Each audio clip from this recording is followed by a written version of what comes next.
Hello, everybody. My name is Derek Peterson. I am the CEO of Gorf, the human-friendly tech company. Today, I'd like to talk about social networking. Lots of drama right now regarding social networking. Needless drama, but drama just the same. There's lots of money in social networking. There's lots of power in social networking, at least in centralized social networking.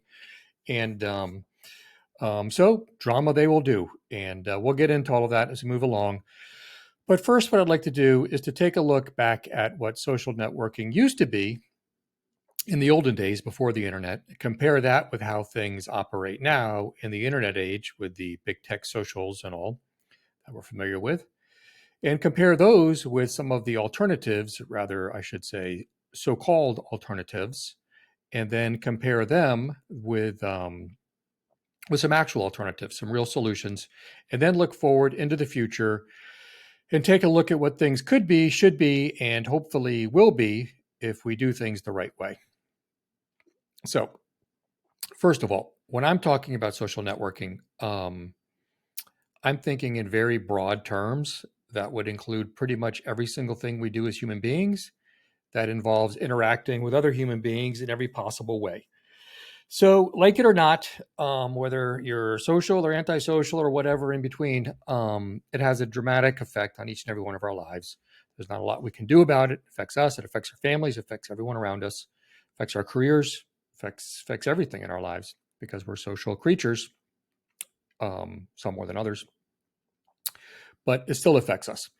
I break down, for the sake of this discussion, I break down these social networking interactions into three general categories.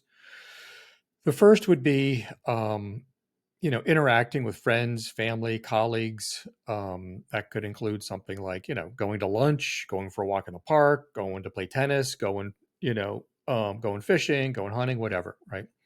And the second category would be meeting new people.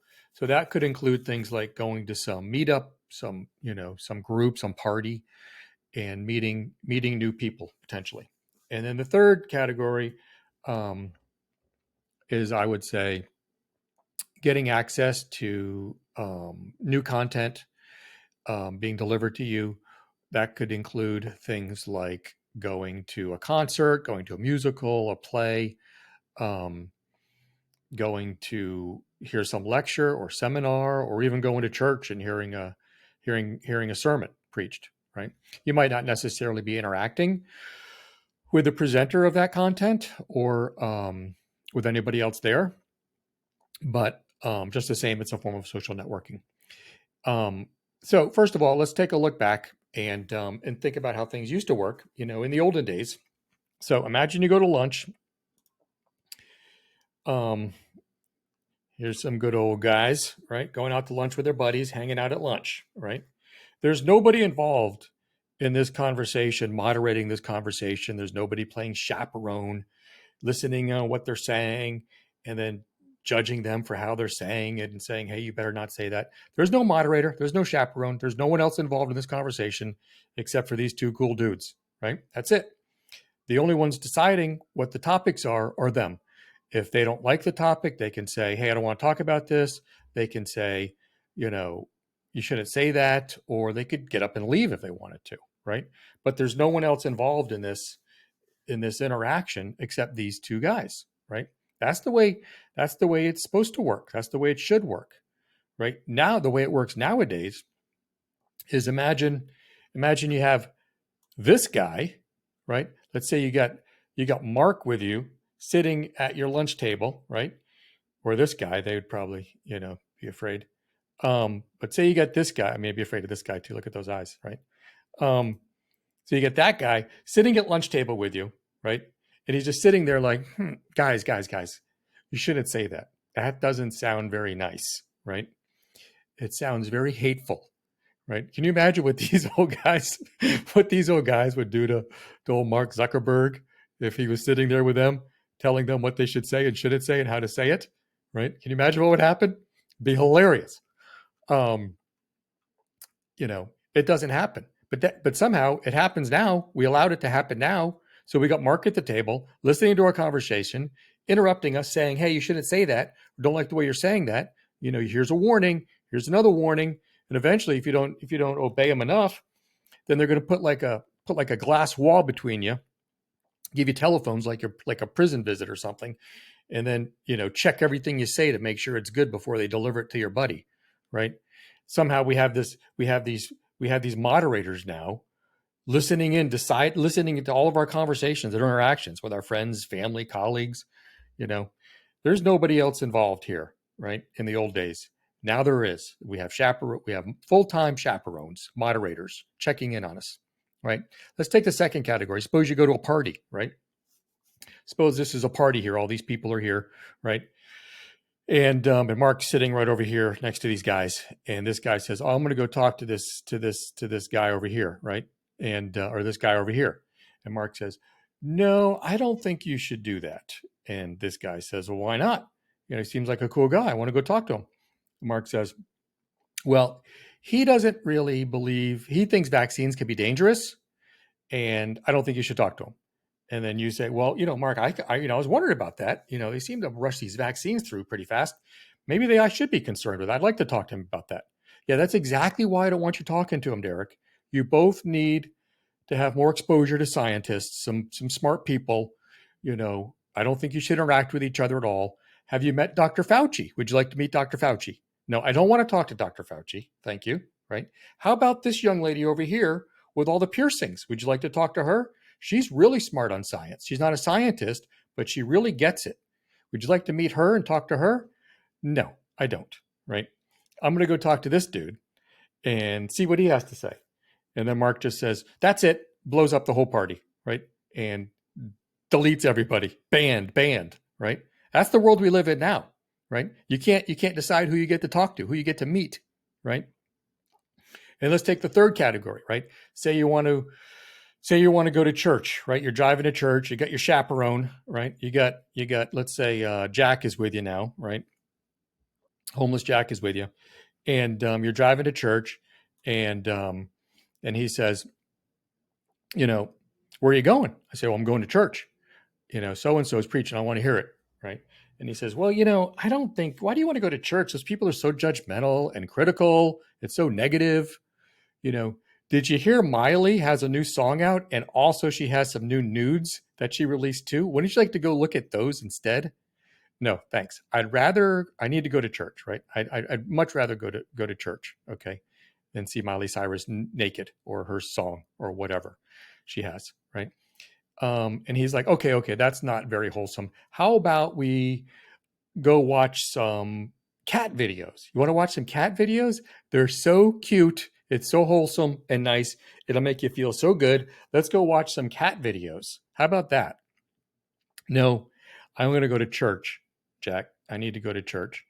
And okay, how about this there? How about we go home and you get a pizza? They got a sale on these pizzas here. Look at this pizza coupon I got right here. Sponsored ad. Buy a pizza. It's lunchtime. Don't you want a pizza? And you can watch some animal rescue videos. That'll make you feel, and you can just hang out at home comfortably, not have to interact with anybody, not have to be, talk to anyone, and just watch animal rescue videos and eat pizza. It'll make you feel so good in all the possible ways. Well, don't you want to do that, Derek? No, I don't. I don't want to do that, right? You see, that's what they do. It's not enough for them just to control what we say. It's not enough to control who we get to say it with. It's not enough to control who we get to meet.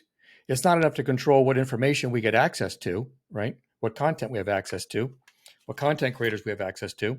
But they even want to manipulate you by feeding you content that makes you more malleable, more marketable, or whatever their agenda is, right? There's been lots of exposures with Facebook and others manipulating teenagers, sending teenagers, a teenager will post something, conservative or pro-life or something like that. And they won't deliver that message to all of their pro-life friends. They'll only deliver it to their anti-life friends. And then so they get a bunch of negative responses back, and it kind of, and they get a lot of abuse and feel shame. And it has a dramatic effect, especially on teenagers, that peer pressure. And so they're manipulating people. They're manipulating people's ideas by feeding them content, certain kinds of content. um, which is incredible. I mean, how do we let ourselves get into that position? I mean, we were more free in the 80s than we are now. Technology should help improve our lives, should give us more opportunities, should give us more freedoms, more liberties, not take them away, not put us in little prisons where we're controlled by people, right? Any technology that takes away your freedoms, that makes you less free than you were naturally, needs to be destroyed. The people that created it need to be destroyed.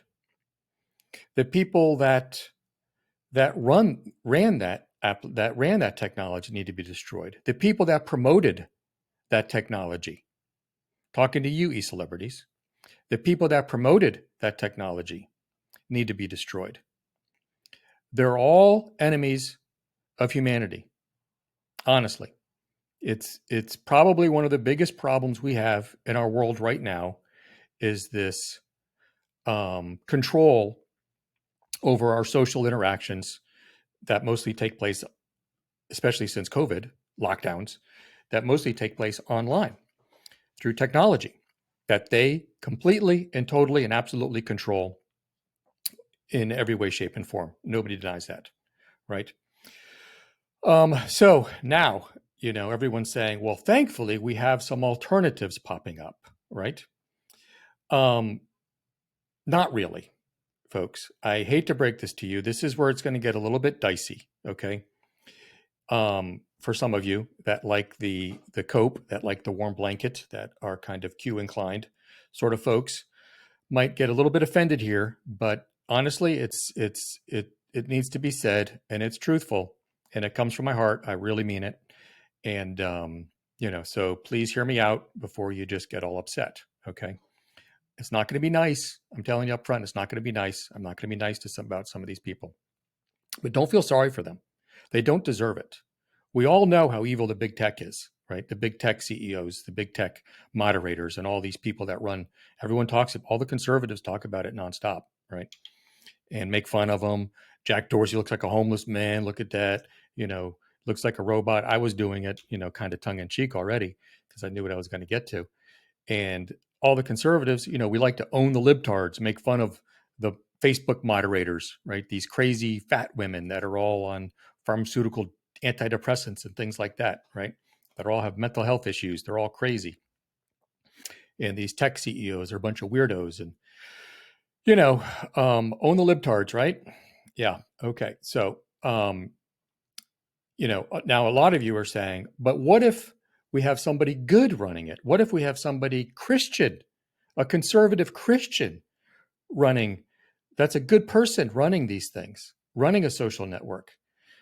Well, 2 points here. First is that there's no such thing as a good person that would want to run a centralized social network. It's the exact opposite of the definition of a good person. What kind of a good person would want to control what other people get to say and who they say it to and how they say it and who they meet, and then try to control them with and what and have and control what information they have access to, and then control their very thoughts by feeding them different articles and news blips and posting different drama stuff to get people's adrenaline up so that everyone posts and reposts and makes comments to make the site more sticky, right? For money, right? There's no such thing as a good person that would want to put themselves in that position. It's the exact opposite of the definition of a good person. So, some of these alternatives, which are not alternatives, folks, they all have one thing in common with big tech. They're all centralized. They're all controlled by one person, one group, organization, each and every one of them. And they're all focused. Each and every one of these things. I can prove. I don't have time to do deep dives on all of these, but I can prove it, and I'm going to prove it on each and every one of them. Right? I'm going to make this my mission in 2021 to destroy centralized social networks and everyone running them and everybody promoting them. I really don't like them, honestly, and because I know what they are and I know why they're doing it.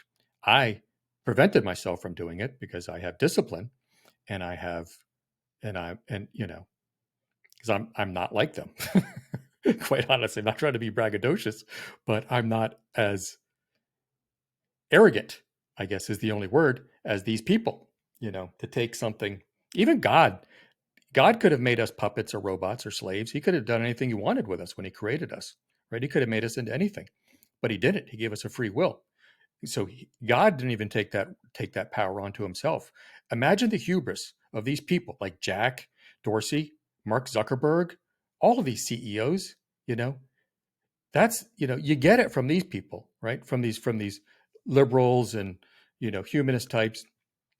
But on conservative sides, imagine the hubris of these little kids thinking they should be God. They're taking a power even God didn't take, right? It's insane. We're gonna dive into these people a little bit. Like I said, I don't have time to dig too deep into all of them on this video. I just want to try to keep it as short as possible. But I'm going to do deep dives on each and every one of them over and over again this year, and you're going to be shocked at some of the things that I'm gonna reveal in some of these other videos that I already know. So first up, let's take a look at the one that seems to be the most popular right now that everyone's talking about. It seems to be on all the news shows and everything. We have Parler, right? This is the CEO of Parler. I think it's Matt. I forget his name actually. Matt Zicki. I don't remember his name honestly. But it doesn't matter. He's just. I mean, this guy just got out of college a couple years ago. This guy is just a placeholder. Okay.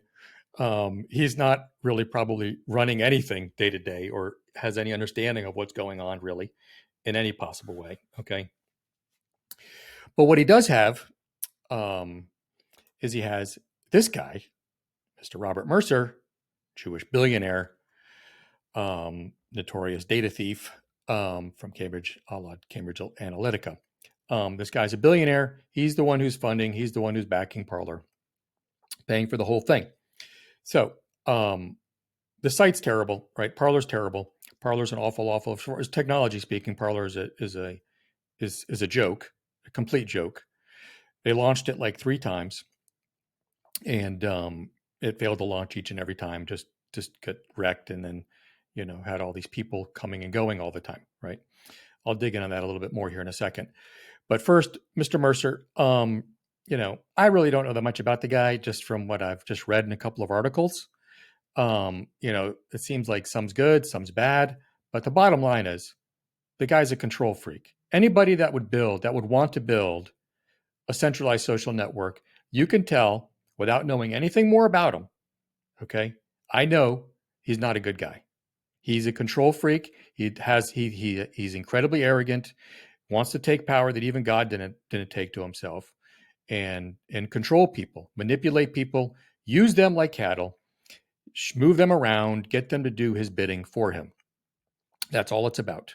Okay. That's all it's about, is not just money. The guy's already a billionaire, but about power, about changing things politically to his will. Okay. Is what he wants. Okay.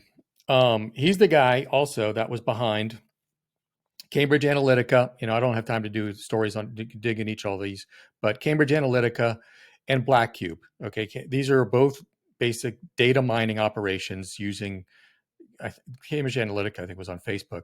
Black Cube is another data mining, run by intelligence agencies, government intelligence agencies, Israel. And that has no concern for your privacy, your freedoms, your liberty, or anything else. Not even a little bit. Okay. And he runs it. He's powering all of these things, these projects. Okay.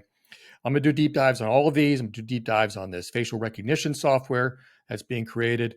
That's an abomination also that the funders told me they had to do because they had to keep up with China. I'm like, you mean China's control of its population? What do you mean keep up with China? It doesn't even make sense. You got to track everyone in America to keep up with China. But, these people are not liberty-minded people. These people are not freedom-loving people. They don't care about others' individual rights, right? These are not good people, okay? Parler has already, it's already been reported that They've already helped identify at least one person in connection with the riots. They've supposedly all of their user data and has been leaked, including passport pictures and photo IDs, driver's licenses, probably credit card numbers. The whole shooting match has been leaked, supposedly, of every single user on the site.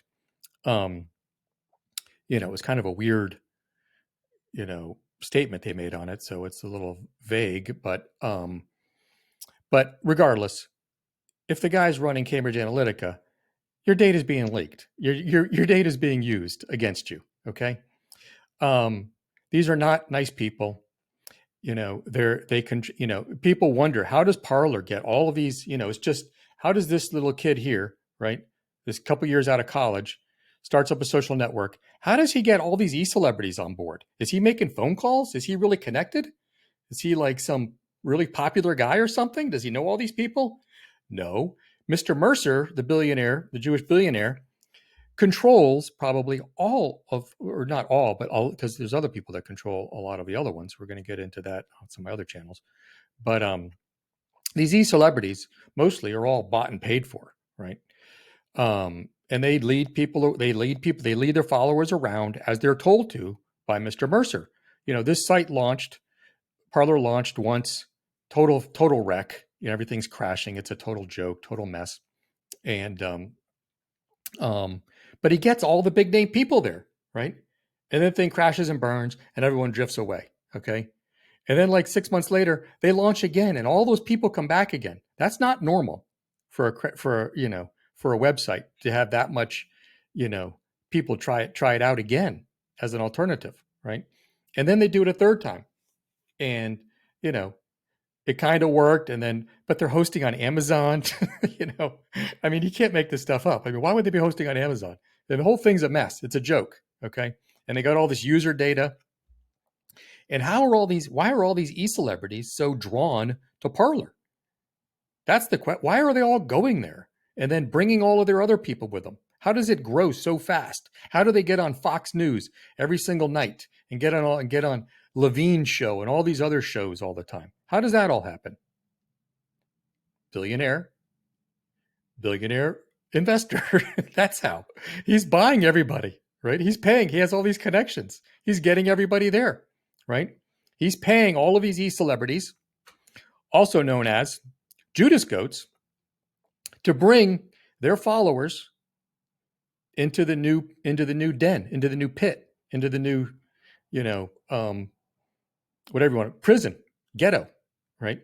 And so here's the Judas goat. This would be like the e-celebrities, okay?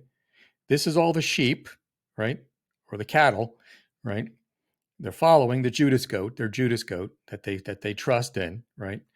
And this back here would be like the tech CEO, right? This would be like this kid that we're just looking at here, right? This would be him, right? And then somewhere else, living in a nice building, not working in the field, is this billionaire investor running the show, right? And these guys are being brought into a pen to be numbered, counted, and then probably either sheared or slaughtered, one of the two, or both. And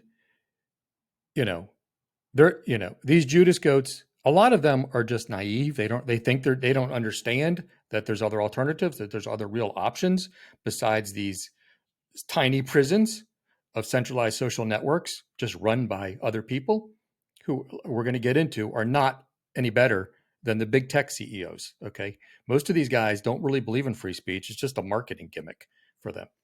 And I know this directly, personally, from a lot of them. And so this is pretty much what's wrong with our culture right now in our society. We have this top down, we think we're decentralized as a people with information, but we're not. You get these Judas goats, these e-celebrities, and they're all bought and paid for. The ones that make it big, like on Twitter and things like that, they buy their followers. If someone like Mercer owns 50 influencers, right? Or someone like Peter Thiel or someone like Jeff Giacia owns he has all these influencers, e-celebs, I call them, not influencers, because it just annoys me to call them influencers. If he owns all these people, he's got them all in his pocket. He says, hey, you guys, retweet so-and-so all the time. We're bringing him in the club, right? And then you get this little circle that this guy controls. And then they pump, pump, pump, pump, pump. You wonder how these idiots, these moronic little girls, bimbos that were literal, like, not nice girls before, all of a sudden become like the spokesperson for the alt-right. It's crazy. It's the same thing with these tech companies. It's insane. Who put these people in charge, right? How do these people have an opinion? It's like a 30-year-old bimbo, right? And all of a sudden she's speaking about, anyway, it's a problem, right? This is a big problem. And these centralized social networks, even though some people might call them alternative, they're not alternative. They're the exact same thing. They're just smaller. It's not alt tech, it's just small tech, right? Run by even more, in some cases, even worse people than some of these big tech companies are. Okay, so that's Parler. I'm going to do, I haven't really researched it that much. It's kind of new and I haven't had time, but I'm going to do some big deep dives on all the employees there, the investors, all the people involved in it. And I'm sure it's going to be super duper dirty based on what I've already found out regarding the Cambridge Analytica and Black Cube and all this other stuff, right? So, okay, so that's Parler. You got your Judas goats. Don't forget the Judas goat motif here, okay? Okay, so next up is Minds.com. This is Bill Ottman. I know him. We've spoken a few times. Rich kid, and been running the company for, I don't know, like 7 or 8 years now, something like that, 9 years. And these guys have just had the easy life.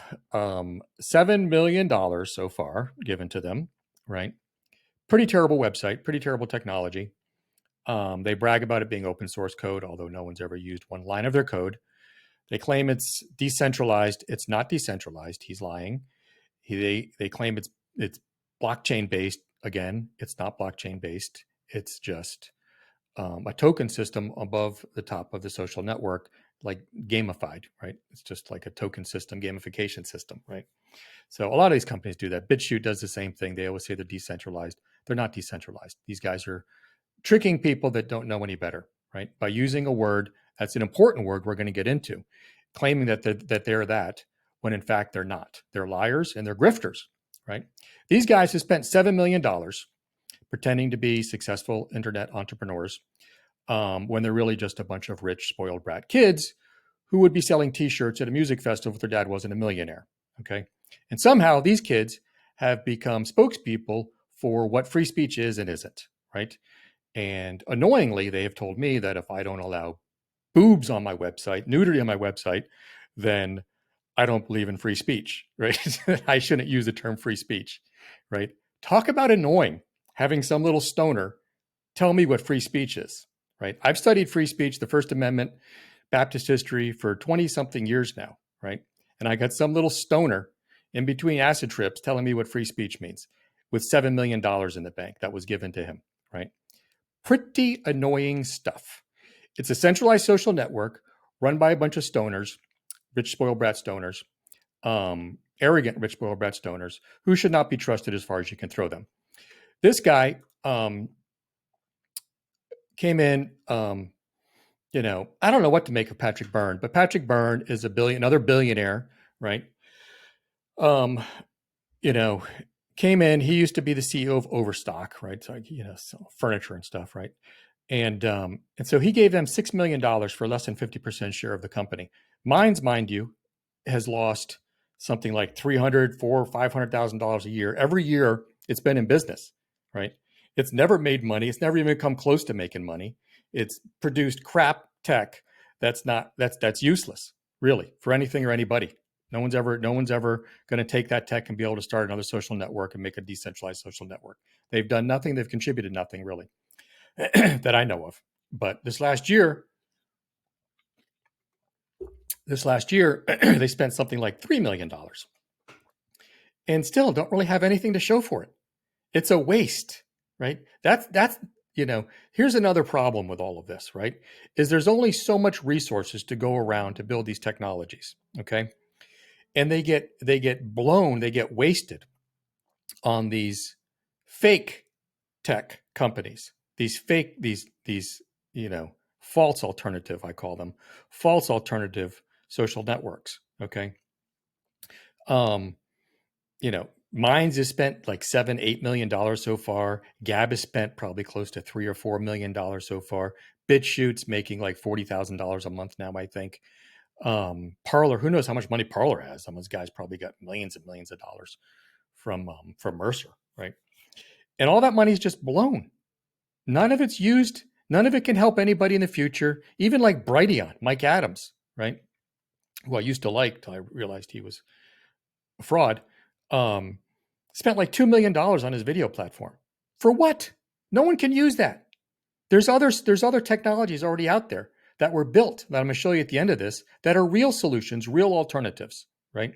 It's tragic to see all this money wasted by these arrogant fools that just want to create a centralized social network so that they can suck money out of the community. They build a community up there, like Mike Adams just wants to get a community so we can sell vitamins to them. That's the whole shtick. I know, I talked to Mike about this stuff, right? I don't want to get into personal conversations, but that's the game plan. Okay. That's the game plan there. Okay. Not exaggerating. Okay. Same thing with all of these. Gab, it's just a place to try to get people into to suck money out of. BitChute, same thing. All Ray talked about. Ray and I were good friends, right? I mean, all Ray wants to do, and we had a falling out over centralization versus decentralization. All BitChute, let me get into BitChute later. Let me stay focused here. So anyway, Patrick Byrne invested $6 million for less than 50% of Minds. He seems like a nice guy. I don't know what to make of the guy, right? But there was this story that came out about him where he met this little Russian girl, right, at some party or something. And she's trying to be one of these, like, conservative alt girls, right? Like, I won't name their names, but the usual suspects, right? Just like the rest of them, right? These little bimbats. So he meets this girl. She's Russian. So he's just like some bored billionaire, I guess, right? He wants to play like Thomas Crown or something, play spy games or something. And so he calls the FBI up. He has their card in his wallet for some reason, right? That's what I'm going to get into in a second. He calls him up and is like, "You want me to help set this girl up? I think she's a spy." Right? And they're like, "No, don't worry about it." And he's like, "All right, well." And then so he takes it upon himself to become the gray sparrow or the blonde sparrow here, right? If you get what I mean, like red sparrow, gray sparrow, because he's an old man hooking up with a little girl. So he starts sleeping with this poor little Russian girl who's probably just thinks she found a billionaire and she's psyched, right? She's not some Russian spy. She's probably just some, wannabe networker, that's hoping to, get in with a rich guy and get a visa, right? Pretty normal, right? For a young girl like that, right? Not that unusual for these, any one of these alt-right girls would marry Patrick Byrne probably in a second, guaranteed, right? And so he plays along with this poor little girl, using her, having sex with this little girl, knowing that he's just trying to get information from her, like he's some kind of a sex spy or something. This guy is like a sex spy, right? And then he finally calls the FBI up, and then that's when the Russiagate stuff all started with Trump, and he's the Trump supporter, but he's such an arrogant guy, and he's bored and he wants to play spy games, so he thinks everyone in the FBI is like, on his team or something, and he's very naive, and so he helped set this girl up for stuff that she didn't even do. They never convicted her of espionage or anything, and got her put in jail for a year. Okay, and he realized after the fact, to his credit, and that's the only reason we know all this stuff, is, to his credit, and I do respect him for this, so it's hard to say one way or the other, he didn't have to say anything because the FBI will keep it secret and use them again. But he came out and said, look, they used me. They set this girl up. She's not really a spy. And they used me as part of this Trump collusion thing and to try to make up all these stories and put this poor girl in jail for a year, right? So he did come out and admit all that. But anyway, all that being said, the moral of the story is that he admitted through that story to being in contact with the FBI over the course of 20 years, had their card on hand. So he's in constant contact with them all the time. Why is a tech CEO, a guy that sells furniture, why is he involved with the FBI? Are they, Is it like some furniture thing or something? Why is he talking to the FBI all the time, right? User data? Are they shipping stuff? Doing stuff? I don't know what's going on, right? But it seems very fishy to me. Why would a guy give $6 million to a company that loses $350,000 a year every single year, has no assets? The technology is worth probably 100 grand, if that, 50 grand. You can't even use it. Nobody would even buy it. There's so much open source stuff that's better than mine right out of the gate, right? I probably just can't. The database is so screwed up they can't migrate anything. Why would he give them all that money, right? It's two reasons. One is control of the data to manipulate people in a centralized social network, right? Because he's a big political guy and he obviously likes to play spy games. Or two, he wants to do some crypto pump and try to make his money back again, right? A lot of these crypto whales like to pump Bitcoin and pump their own altcoins and get, they want a community. They pay off e-celebrities to pump Bitcoin so the Bitcoin price goes up. And they tell the e-celebrities to talk bad about Bitcoin. And the price drops. And then they buy up a bunch more and they pump it back up again. They sell it and they tell their e-celebrities to, it goes up and down. That's why right now we have something like, 40% of all the Bitcoin in the world is owned by like a couple dozen people, maximum. Probably the government owns another 80% of that.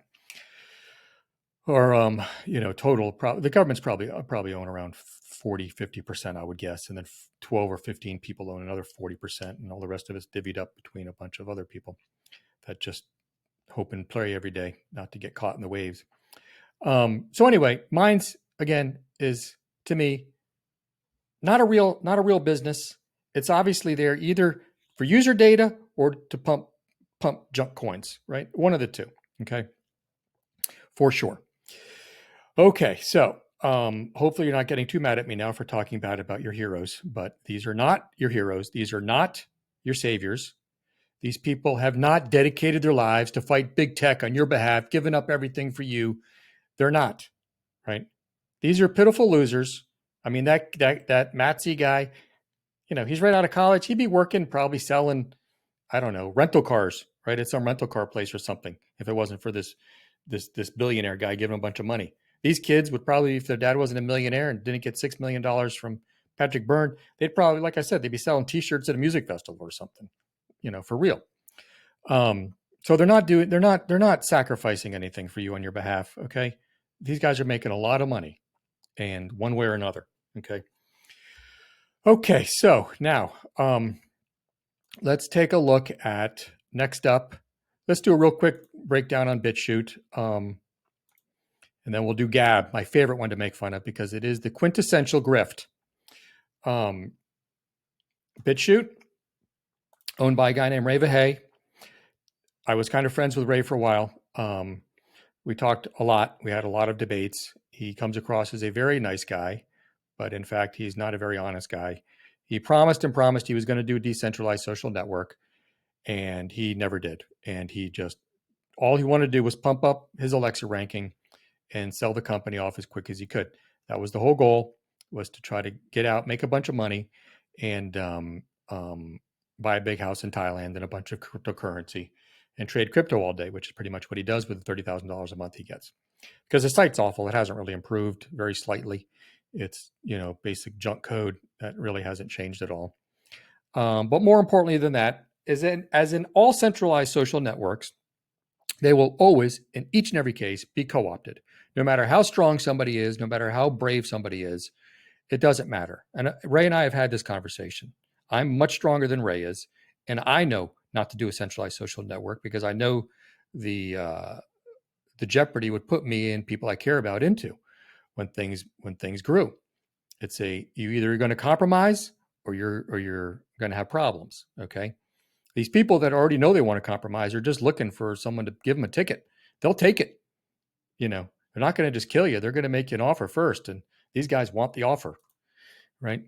So they have started banning stuff. They never say it. They dismiss it, but they've banned a lot of channels that they've been asked to ban by other countries that weren't really breaking any rules. They were just not well received in their own home countries. So Ray bans the channels completely outright. Also, the other thing that they do, which is very troubling because I know what comes along with it, is that they are blocking channels. So the content stays there, but they'll make the channel unavailable in different countries. So like say Germany or, Saudi Arabia or something like that says, hey, we don't allow this kind of content in our country, or China says, hey, we don't, this Christian stuff, we don't allow this in our country. Either take this down or we're going to block your whole domain name, right? And so these cowards, these compromisers, these greedy grifters running socialized social networks will each and every case always go along with it. Go along with it because the only thing that's more important, there's nothing more important for them than keeping the website online so that they can make more money. They don't care about anybody in Germany having access to certain kinds of content or anybody in China having access to certain kinds of content. They don't care about any of that. They just want the website to stay online and so they can make more money.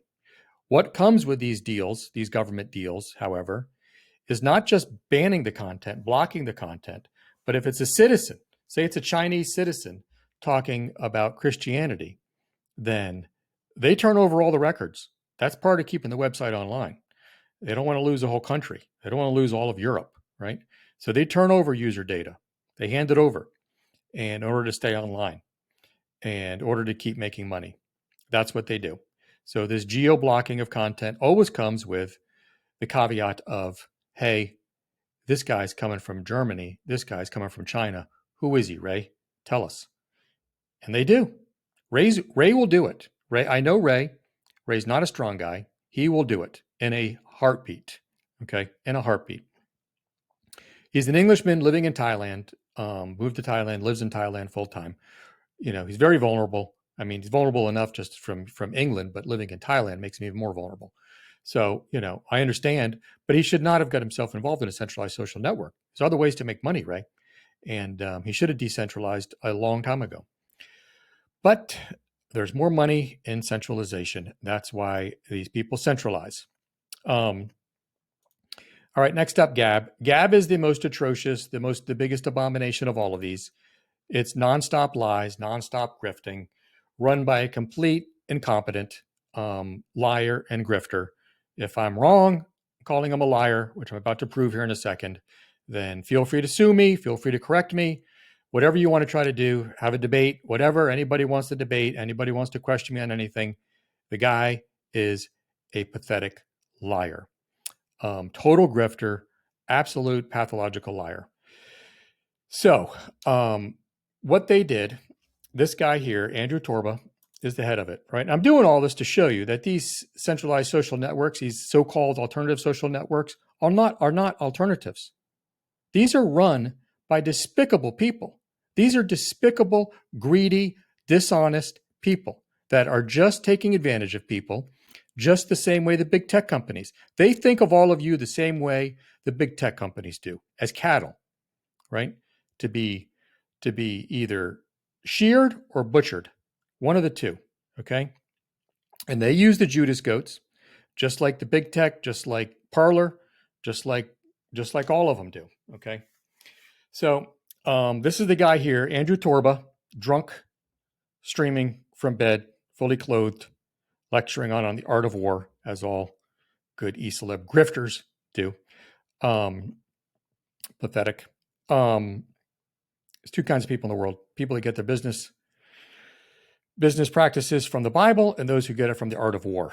Okay, the people who get it from the art of war think of you or customers as enemies. They think of partners as enemies, right? To be taken advantage of. That's why they're always very closed and careful in what they say, because they know if you know, they'll see that you consider them an enemy and that they're trying to take advantage of you.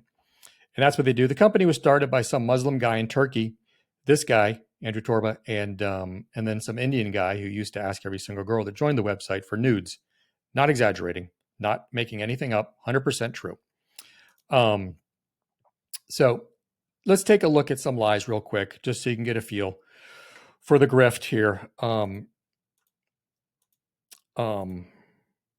Let's see if I can find the right spot.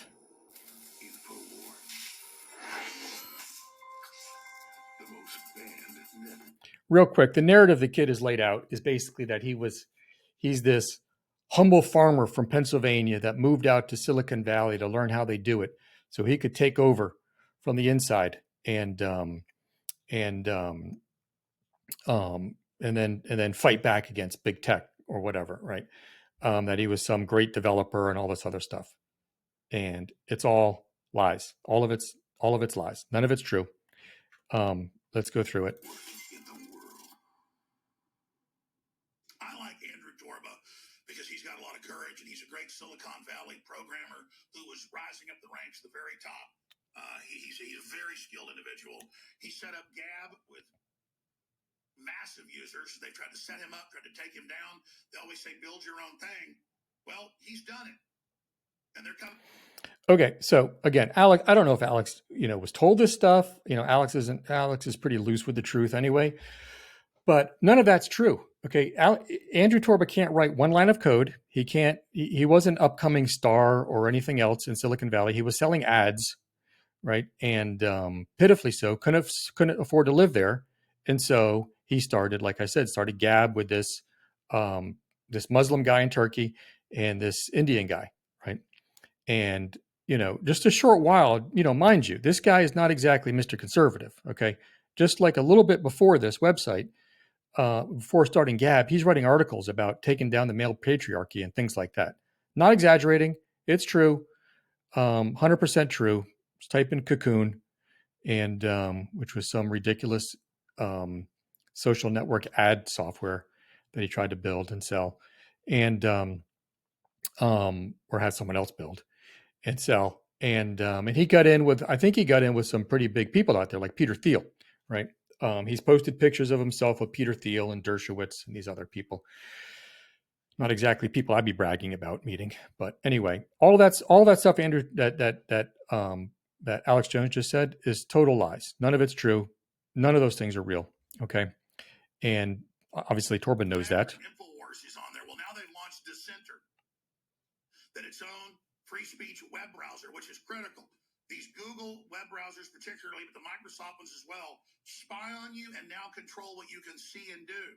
So I couldn't think of a better time than to have Andrew Torba launch Dissenter. And again, this is not an infomercial, ladies and gentlemen.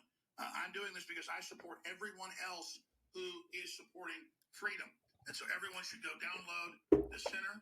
It's free. There's so much more. People should all get their own social media on Gab. Thank you for joining us, Andrew. You haven't been on probably in 6 months. And of course, you had the firestorm with the guy going into the Jewish center and shooting people 10 seconds after he posted on your site. When the guy went and shot up Christchurch and then streamed live on Facebook, they didn't blame Zuckerberg, but Zuckerberg and all of them piled on you and wanted you shut down. Just like Zuckerberg killed Google Chrome, they don't want any competition. Absolutely, Alex. You got me worked up here. I just became a father, so I just had my daughter in July, and it makes this war that much more important to me, and it centers my focus. And God has been working in my life. God has been working, on Gab. I like to say God is on Gab, and that's what we have to. Wow. Okay, so let's just think about that for a second. So Torba just heard this guy here, Andrew Torba, just heard Alex Jones say a bunch of things about him, about his experience, his past, everything else that he knows perfectly well. None of those things are true, right? Total fraud, total lies, all of it. And what does he do? He comes back with I'm just a good family man doing this for my family. I'm a good Christian man doing this for God, right? God's on Gab. God is not on Gab, right? It's unbelievably vile to me to listen to a guy like this. I mean, I know he wasn't a Christian a couple years ago. I mean, he's partnered with a Muslim and a pervert and drinking and talking about all kinds of stuff and things, So, I understand people can get saved, become Christians, their lives can change pretty radically. But, when I became a born again Christian, I would never have let someone lie about me like that. I still wouldn't, of course. I wouldn't have done it before I was a Christian. I mean, it's pitiful to allow it to just, it's fraud. This is an affinity grift where someone pretends to be something, pretends to be a Christian, pretends to be a good guy, and in order to get in with some group so that they can take advantage of them, right? He's trying to be a Judas goat. That's what he's trying to be. He wants the groups, he wants the people to follow him into their little pens or prisons or ghettos so they can be sheared or slaughtered. Right? Let's keep going. To keep in mind here is that God is on our side. We are on the side of good, and this really is a spiritual war that we are in, as you say, of good versus evil. Watch out for the lightning As you mentioned, strikes. I was in Silicon Valley. I was in the belly of the beast. I was right next to these people, and I know how they think, and I know what their next move is before they make it, and that is something that we've used to our advantage. So while Gab started off as just trying to be an alternative to Twitter, we are quickly becoming the Silicon Valley alternative. After last October, after the shooting, we were no platform from payment processors, hosting providers, domain services, you name it, everything, probably 30 plus different. Okay, real quick on that. Almost all of that is total, absolute lies. All of this victim stuff where they're deplatformed this and deplatformed that, it's all lies. They get deplatformed from Stripe, their credit card processor, because of they were selling porn, child porn, lolicon, behind paywalls, which is a direct violation of Stripe's rules, which I'll prove here in just a second. And he knows that. He knows that that's why. And he over and over again says that Stripe banned him because they're conservatives. They banned him because of child porn, not Christian, not family man, not just ganging up on conservatives. They banned him because he was selling access through paywalls for other users to child porn. Not exaggerating. I did a whole video on it. Go watch it. Gab is a pedo porn site. Did it years ago. Okay. Again, Andrew Torba's a liar. Sue me if I'm not telling the truth. Dare you? Services, which of course you know all too well yourself. And we had no choice but to build all of these things from the ground up, including a web browser. And that's what we've done now with Dissenter. Let's come back and talk about All right, that's all I can take of this guy. I mean, just absolute, total lies. Dissenter is a fork of the Brave browser. They literally just changed the logo. They didn't build it from the ground up. They forked an existing product, put a new label on it, and called it their own. And then this really gets me. I'm going to try to not get too mad, but I mean, I just really despise these people because they just don't care about other people at all. This Dissenter browser, for example, right? This is just a post from the other day. Okay. January 17, 2021. Gab.com is saying they are going to start censoring web browsers next. Good thing we are prepared for that. Get the free speech web browser here. So Torba is telling people on January 15th, just 10 days ago or so, 9 days ago, to go get this browser. Okay. This browser is, first of all, a year ago or so was last time they updated. Even then, it was proven that the web browser tracks every single URL you visit and sends it to somebody, we don't know who, behind some black box, into some black box. So every single account, you sign up for this Dissenter thing so you can count, so you can comment on other web pages and things. You're logged in, has your account information. Every single URL you visit is going to get sent back to somebody and tracked 100%, right? That was before. Now, thankfully, nobody really used it, and they really didn't have the skill set even to maintain a fork.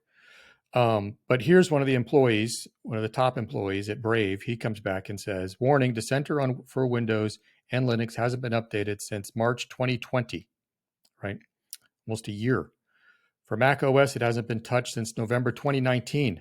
The GitHub repo is stagnant since mid-2020. Chromium receives more than 100 security patches yearly. I mean, think about that. More than 100 patches, security patches. Dissenter remains unpatched and unsafe. I cannot stress enough how reckless this is of Get on Gab. They know Dissenter is woefully out of date and incredibly dangerous for their users. You're better off using Internet Explorer, seriously. And this is a guy who's very big on privacy, right? And you know, these aren't just competitors calling someone out. They wouldn't take a chance of misrepresenting themselves, right? It's just Torba is a liar. He's an absolute liar that doesn't care about his users or anybody else in this world. He's a grifter. Here's some more on that Dissenter browser. Here's a little poetry by Andrew Torba, right? King of the jungle, tall and proud, my luxurious mane soft and sound, warrior preparing for battle, hear my roar, mighty and loud. Mediocrity, chains of mindless cattle. Better to die than follow the crowd. I stand ready, they dumbfound. Blink of an eye, their world crumbles. Flight of the lone to the alone. Watch me as I stand my ground. Right? What kind of a man fantasizes about about attacking cattle? Right? Most men, when they fantasize about war or battle, want to fight somebody who's a worthy competitor. That's a man, right? This is like some kind of a predator. And if he's talking about big tech or people like that, then he would call them snakes or some kind of a predator or something and say how he's going to confront this predator, right? He's not. He's talking about cattle, attacking cattle. You know who the cattle is? The cattle is you. You're the cattle. He's the Judas coat. He wants you to follow him and be dumbfound when he strikes, right?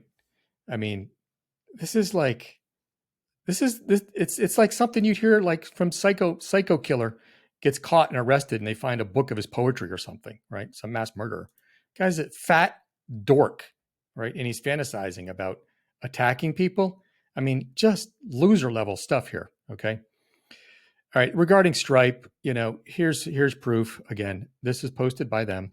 Breaking, Stripe has frozen Gabs.com's accounts and given us until October 19th. This was before the shooting happened, to remove any and all legal adult content from the site, which they know is impossible. Yeah, because they have so much of it. They had this content and a NSFW setting for 2 years with no issues from them until now. Stripe doesn't allow that kind of content, right? It's in their terms of service. The cries about being deplatformed and all the stuff by Stripe, it's again because they had child porn on their website. Okay, that's all. They deserve it, and they were hosting with Microsoft, which is like the worst possible place in the world to host. They do these things. They get set up. I think Parler did the same thing with Amazon. They know they're going to have problems with these hosting providers and these service providers, so they intentionally do business with them and violate their rules so they get booted so they can play the victim, because that's where the money is all this drama and victimhood. And then everybody circles up behind them and follows their Judas coat and gives them money, supports them, right? That's what it's about. You got to have the drama. You got to have the hype, all these attacks from the left. And then everybody fights back and gets behind their man, right? The tip of the spear kind of thing. They put themselves at the tip of the spear and they, but the tip's pointed back in your belly, not the enemy's belly. Here's some more of him fleecing his flocks, right? I'm going to democratize finance and power projects like Gab because anyone can invest. One of our users who maybe makes $40,000 a year to support a family can put in 200 and own a piece of Gab this early in the game. We can change their lives. What would making that $200 turn into $200,000 do for a working class family like that? I know my own family, so he's promising 1,000 times return on investment here, right? Disgusting stuff. Pitiful, right? And I saw people investing that had no money, that were saying they had no money. Again, I think you guys get the point. Okay, so now let's dig in. So that's Andrew Torba. Quick little video on his tech CEO. Let's take a look at his tech CEO here, Rob Colbert. CTO, I should say, CTO. I think he's not the CTO anymore. I think he used to be the CTO. I think he's like a co-CTO now or something. He got demoted because Gab.com was such a mess. Check it out. Develop.gab.com is just, I don't run this like how Gab runs Gab. Different environment. This one is for constructive conversation. This is the CTO of Gab. There is the guy with all control of all your data. Group of you that do not understand that. Now, see, before I created the space over on Gab, I actually kind of said that this is going to be a different environment, and that if people weren't going to be able to just kind of get along over here, or work toward a common goal, I was going to grab you by your whole fucking face and throw you out of a fucking window Good luck with that. Free speech extremists. You've contributed nothing positive to this conversation since I opened the server. I wanted to give it a good chance. See if there was going to be something in there. Nah, your choice. We're just going to go ahead and test domain blocking. Yeah, we're going to turn that off. Anyway, you get the idea there, okay? Looney Bird, okay? Now, again, I'm not trying to be mean here, okay? I really don't. There's a lot of stuff I know that I'm actually not even saying that I could be a lot meaner on. Let me close some of these out.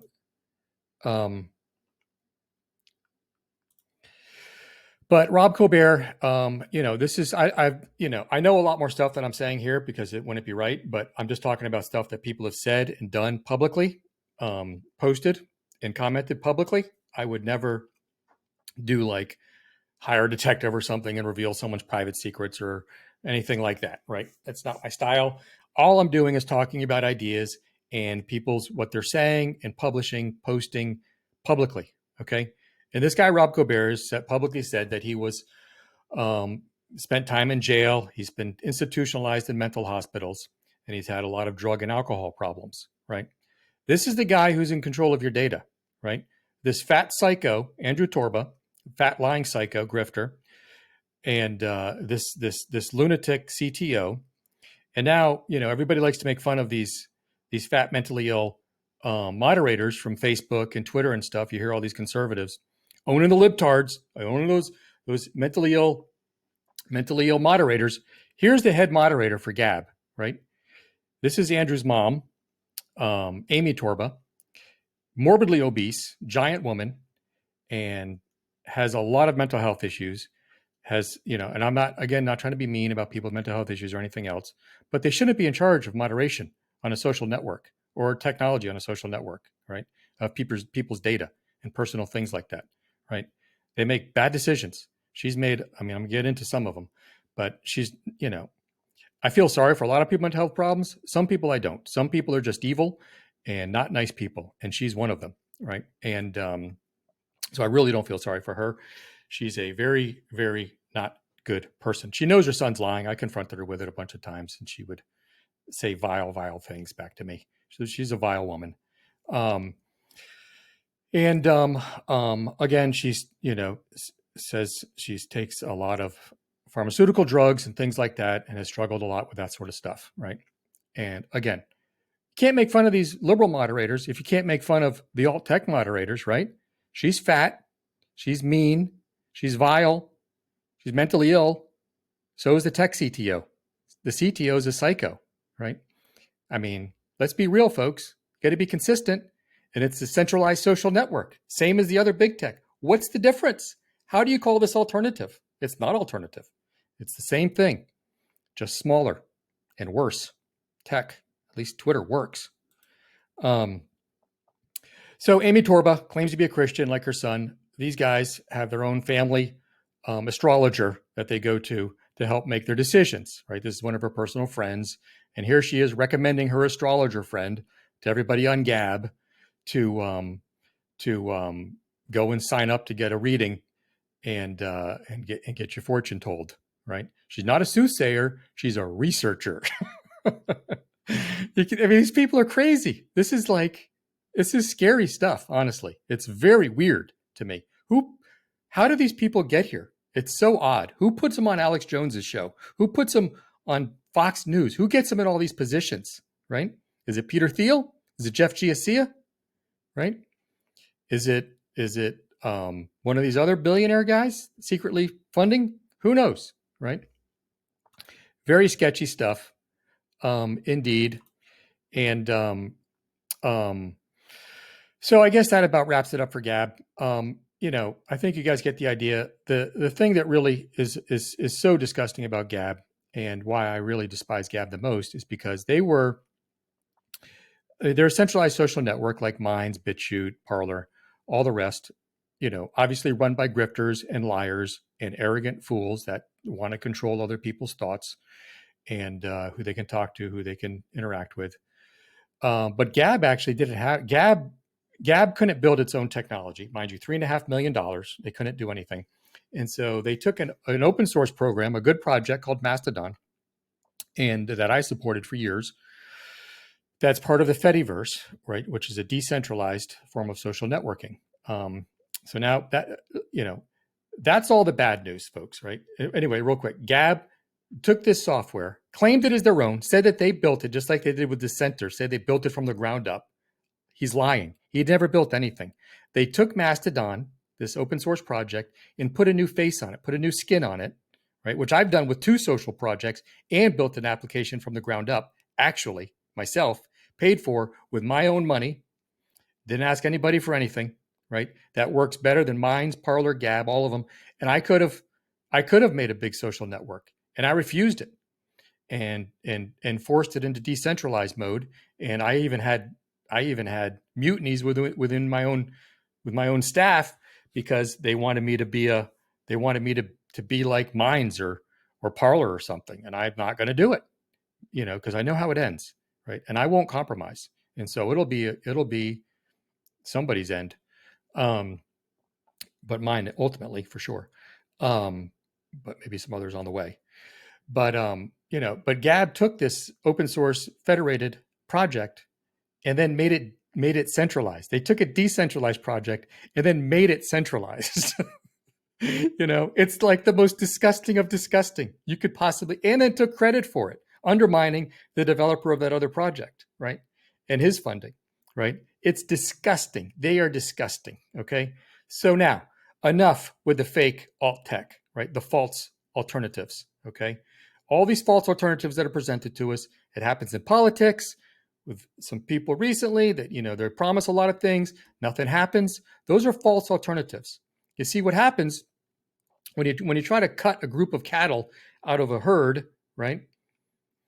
You have to have a chute for them to go through, some escape route for them to go through, and then to go through and into another pen, another pasture, right, where they can then be numbered and counted and sheared or slaughtered. If you don't have another little escape route for them, then they're gonna freak out and they're gonna bust through the fences and be free and go out into the wild, like free cattle, right, living on their own in the wild, right? That's the decentralized world. Okay. That's the world that we used to live in the 80s, where, you have one person, another person, and they're talking to each other, right? That's the social network. That's it. The closer you get to one person, to one application, the closer it is to reality, the closer it is to real life, right? The way things used to be in the glorious 80s. Okay. That's the way things should be. That's what we should be working towards. These guys are all trying to centralize, right? I'm trying to force everyone to decentralize. Okay. It makes it much harder. Right. And so, they stir the cattle all up, they censor them, the cattle get all freaked out and they're going to bail and they're going to see this escape chute and they're going to run into this chute. Little do they know that those people that run into that chute, those are the ones they want to identify. It makes it easy for them. They're marked and sheared for shearing and slaughter. And that's what these fake alternatives are for. They have to provide an alternative. When they take away something good, something real, or not good or not real, but something, they have to give you an alternative, or else you're going to escape into the wild or go do your own thing or actually come up with a real solution. Okay. You never hear anybody talking about, the Gorf projects or Mastodon or Miski or Pleroma or, there's like, that those are all using, activity pub protocols. There's a bunch of other protocols that people are using and that are up and coming that are great. I'm going to do whole videos on all of those, right? There's lots of real alternatives, actual real alternative social networks that already exist. There's thousands of them. There's literally thousands and thousands of social networks that work better than Parler, Gab, Minds, that already exist. The code is open source. You can go today within an hour, you could go and make your own Gab, your own Minds, your own Parler in an hour, in 30 minutes, right? Literally.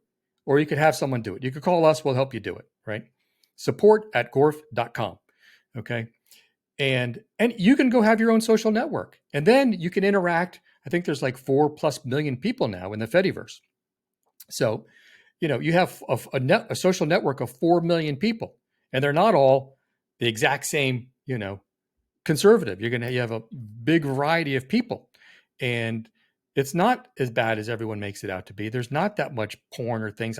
You just block people or hide, don't follow people. You don't see it. But you never hear Tucker Carlson talking about decentralized social networks, or Sean Hannity or Alex Jones or any of these people, right? They're always talking about Parler, Minds, BitChute, Gab, all these centralized social networks. They've all been on all these shows, right? But you never hear them talking about the real alternatives, right? PeerTube is a video platform, a YouTube clone, infinitely better technology than BitChute, works 1,000 times better than BitChute, way, way better than BitChute. It now has live streaming on it. And you can go and start one right now for free in 10 minutes, and then be connected to like 1,000 other instances of people with videos, and follow who you want to follow, don't follow who you don't want to follow, whatever, right? And then have access to hundreds of thousands of videos, okay? We have an instance, gorf.tube. I have gorf.social, gorf.pub, gorf.space, which are all different social networks. We're running different technologies on, doing a lot of testing. And then we're starting a whole nother social network project that's going to be decentralized. There's thousands of alternatives. Stop supporting these frauds, these lying grifters, these disgusting, arrogant people that want to centralize everything. Stop supporting them with your money. Stop supporting them with your clicks. Stop supporting them altogether. Don't promote them. If an e-celebrity, if some Judas goat e-celebrity promotes Gab, mock them. Say, how much you getting for this spot? How much you getting for this? You want all your people there so you can have them in one spot so you can control them? Is that what you want, Mr. Judas Goat? You're helping the farmer? Is that what you're doing? Partnered with the farmer? You get better hay? You get better grain if you deliver all the people to the social? That's what we're talking about here, folks.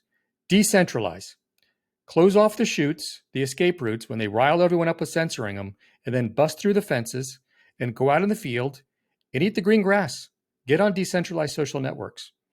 Mastodon, Pleroma, Miski, PeerTube, the Gorf projects. Again, just email me at support@gorf.com anytime. And again, my name is Derek Peterson. I'll be happy to help anybody that wants to get set up in a decentralized social network. We'll help you get set up with your own social, your own video platform, whatever you want. And, it's the future, folks. These applications we have now using ActivityPub and these other protocols, they're not totally perfect as far as one-to-one. The closer we get to one-to-one, where it's one user, one application. So you're a person, you're a social, you're your own application, and this other person's their application, and the two of you communicating is a social network, right? The closer we get to that, to real life, the better we are. Right now, we have a semi-decentralized social network system. You can have a standalone instance very easily, actually, not allow any other users on it. And then it's just you communicating with the world around you in the Fediverse, and you follow who you want to follow, right? And someone else follows you. The closer we get to that, the better off we all are, okay? But you're still better off in the semi-decentralized states, because you can run your own instance, or someone you know personally that you trust directly will run one of these decentralized social networks and just have a couple hundred people on it or something like that. I've deleted social networks that I owned that had a bunch of celebrities on it with like 20, 30, 40,000 users on it. And I just went boom and just said too many people and deleted it. My people went crazy. But I don't care. And I don't like these celebrities. So it doesn't hurt my feelings at all. And I don't want that, in my life. I want decentralized social networks. I don't want to control anybody. I want everyone doing their own thing. I don't care. I don't care what they say. They can say what they want. I'll give my truth, which I consider to be the gospel and First Amendment and things like that.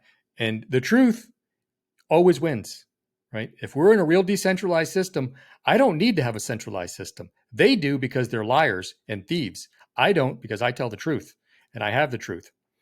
And so that's what they're afraid of. So anyway, that's my pitch for decentralized social networks. Sorry I was long-winded. Sorry if I sounded angry, because I am. And I really do despise these people more than you know. There's a lot more I could say that I'm going to say in other videos. But again, I really mean it. I'm here to help anybody that wants to be in a decentralized system. Support at gorf.com, and we'll help you in any way we possibly can. Thanks for listening.